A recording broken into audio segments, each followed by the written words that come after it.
রাজ্যে ভয়াবহ বন্যা পরিস্থিতির জন্য বাজারে নিত্য প্রয়োজনীয় সামগ্রীর মূল্য কোনোভাবেই যাতে স্বাভাবিকের চেয়ে বৃদ্ধি না পায় সেদিকে নজর রাখছে প্রশাসন। অত্যাবশ্যকীয় সামগ্রীর কালোবাজারি প্রতিরোধেও খাদ্য দপ্তর সচেষ্ট আছে। এই বিষয়গুলো সামনে রেখে সচিবালয়ে খাদ্যমন্ত্রী সুশান্ত চৌধুরীর অফিসের কনফারেন্স হলে দপ্তরের অধিকর্তা সহ বিভিন্ন বাজার কমিটির কর্মকর্তা এবং প্রতিনিধিদের নিয়ে বৈঠক করা হয়। সেখানে আইওসির আধিকারিক এবং প্রতিনিধিরাও উপস্থিত ছিলেন। পরে সাংবাদিক সম্মেলনে মিলিত হন মন্ত্রী।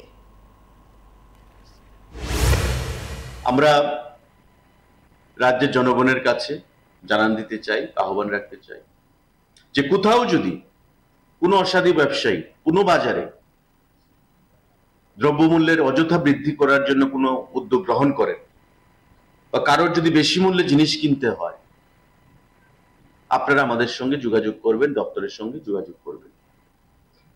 আজকের যে মিটিং সংগঠিত হয়েছে এই সাংবাদিক বৈঠকের আগে, তাতে পরিষ্কার আমরা বলেছি যে কোথাও যদি কোনো ধরনের এমন ঘটনা ঘটে বা আমাদের কাছে কোনো উদাহরণ আসে, আমরা দপ্তরের তরফ থেকে হেভি পেনাল্টি ইম্পোজ করব ওই ব্যবসায়ীর বিরুদ্ধে এবং আইনানুগ ব্যবস্থা তার বিরুদ্ধে গ্রহণ করা হবে।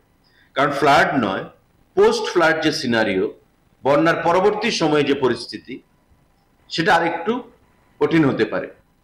কারণ আমরা জানি যে সমস্ত কিছু জলের তলায় আছে, ওয়াটার সাপ্লাই থেকে শুরু করে বিভিন্ন ভেক্টর বর্ন ডিজিজ হতে পারে,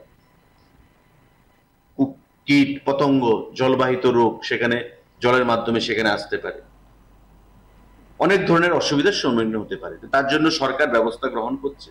এই পরিস্থিতিতে ফ্লাড এফেক্টেড টাইমে এবং পোস্ট ফ্লাড এই সিনারিওতে কোনো অবস্থাতেই যেন দ্রব্যমূল্যের জিনিসের বৃদ্ধি না ঘটে, তার জন্য আমরা সেখানে আহ্বান জানাচ্ছি।